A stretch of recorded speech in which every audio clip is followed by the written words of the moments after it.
Le hub intelligent sur l'Afrique aujourd'hui, c'est le Maroc au nord du continent et c'est l'Afrique du Sud au sud du continent. Pourquoi est-ce que c'est le Maroc? Parce que c'est un pays dynamique économiquement, parce que c'est un pays qui est bourré d'entreprises, parce que c'est un pays qui travaille énormément le marché africain. Si vous voulez rentrer sur le marché africain, très souvent, il faut passer par le Maroc. C'est un pays intelligent et donc je pense que pour les entreprises françaises, et on le voit, c'est un élément intéressant et prometteur. Je dirais pas la même chose de l'Algérie. Comme l'ont dit mes amis, en fait, le Maroc aujourd'hui se positionne comme une force régionale qui peut-être crée une certaine appréhension, une certaine peur des intérêts classiques, traditionnels de certaines puissances économiques, notamment régionales, européennes, parce que le Maroc s'impose comme aujourd'hui un interlocuteur de grande taille au niveau de l'Afrique. On sait qu'il est le premier investisseur dans un certain nombre de pays, qu'il est revenu en force au niveau de l'Union africaine, qu'il est attendu qu'il soit un des moteurs de la zone de libre-échange économique africaine, qu'il est pratiquement le pays parmi les pays qui construisent, je dirais, l'intégration économique. Et ça, ce sont des rapports de la Banque africaine, de la Commission économique et financière de la Banque mondiale qui l'ont dénoté que le Maroc est le 4e pays en termes d'intégration économique de l'Afrique. Sur le plan politique, je pense qu'il y a un point très très important qui n'a pas été mentionné jusqu'à présent. C'est le fait que j'ai l'impression que le Maroc a la main aujourd'hui. Complètement. C'est-à-dire que c'est le Maroc qui dicte si, en effet, vous venez, mais la condition et impose ces conditions. Et là, on voit un changement quand même radical où ce pays, aujourd'hui, s'est assumé en tant que puissance économique, politique, diplomatique, qui a un rôle à jouer et qui impose ces conditions à d'autres, comme la France. Et moi, j'y vois là, en fait, la sorte de... Voilà, la conclusion de cela. Qui montre bien qu'on a perdu pied, nous, c'est la montée en puissance du Maroc dans tous les pays de la zone sahélienne, subsahélienne. Le Maroc a remplacé la France dans la plupart de ces pays. Pourquoi? Parce que les banques marocaines ont remplacé les banques françaises qui ne voulaient plus prêter dans ces pays-là ou investir dans ces pays-là en disant il y a trop de risques. Alors évidemment, s'il y a du risque et qu'on n'en veut pas, ben, il ne faut pas être banquier, excusez-moi. Vous voyez? Et donc, le Maroc a pris une position effectivement formidable. De trait d'union d'ailleurs entre l'Europe et l'Afrique c'est le subsaharienne. hub, comme on dit maintenant dans l'aviation, c'est le Maroc est devenu le hub vers si vous voulez réussir en Afrique subsahélienne, passez par le Maroc. On l'a vu monter en puissance le Maroc depuis 10 ans, 15 ans, c'est assez exceptionnel. Hassan II a pris le contrôle du Sahara espagnol, donc on a fait le Maroc du Sud.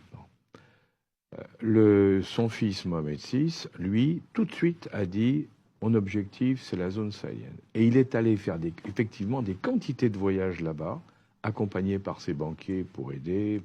Et ça va très loin. Aujourd'hui, il y a un pipeline qui est en train de se construire entre le Nigeria et le Maroc, qui va passer par tous ces pays, bien sûr en évitant la zone algérienne, vous en doutez bien. Donc il va passer par la Mauritanie.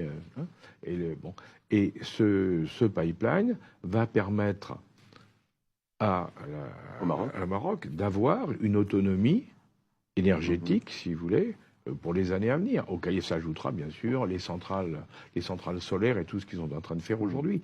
Mais on voit que c'est un pays qui a développé tout un courant d'affaires avec le Sud dans tous les domaines et ça marche très très bien. Et d'ailleurs, on a fait une très bonne émission sur le Maroc. Absolument.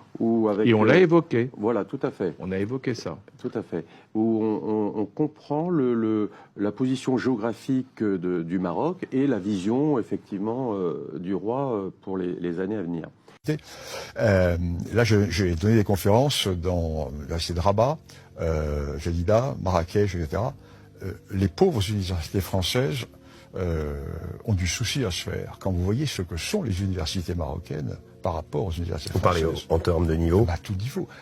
D'abord, au point de vue tenue. Au point de vue tenue, au point de vue équipement, au point de vue ouverture. Les universités libres de Fès, c'est incroyable. C'est ces universités qui sont au niveau, à mon avis, nos meilleurs campus internationaux. La sclérose, quand vous sortez du Maroc et que vous voyez la sclérose de ce qu'est notre système éducatif français, vous êtes sidéré. Le tiers-monde, c'est ici. Nous rentrons dans le tiers-monde, alors que le Maroc en est sorti. Alors pour moi, c'est simple. Le Maroc a remplacé la France. En Afrique francophone, le Maroc a remplacé la France. Le roi du Maroc a une politique très intelligente. Il a été voir tous les pays d'Afrique, il leur a dit on va vous aider. Nos banques sont parties d'Afrique parce qu'à cause des fameux ratios, elles ont dit c'est pas possible, il y a trop de risques, c'est trop dangereux. Les banques marocaines nous ont remplacés, elles marchent très bien. Elles sont appuyées par les fonds saoudiens, par les fonds émiratis, par les Américains. Ça marche formidablement bien. Donc aujourd'hui, le Maroc est mêlé avec d'autres d'ailleurs pour investir sur un pipe qui va aller du Nigeria vers le Maroc, qui réglera le problème marocain d'approvisionnement en énergie, mais qui va en même temps passer par tous les pays et il va y avoir des branchements. Donc il y a aujourd'hui une arrivée en force du Maroc dans tous ces pays-là, à un moment où nous, on est parti parce qu'on n'a pas su justement aller dans le bon sens, si vous voulez. On n'a pas su jouer comme il fallait avec ces gens-là. Mais alors ça, c'est le premier point. Donc le Maroc est en pointe.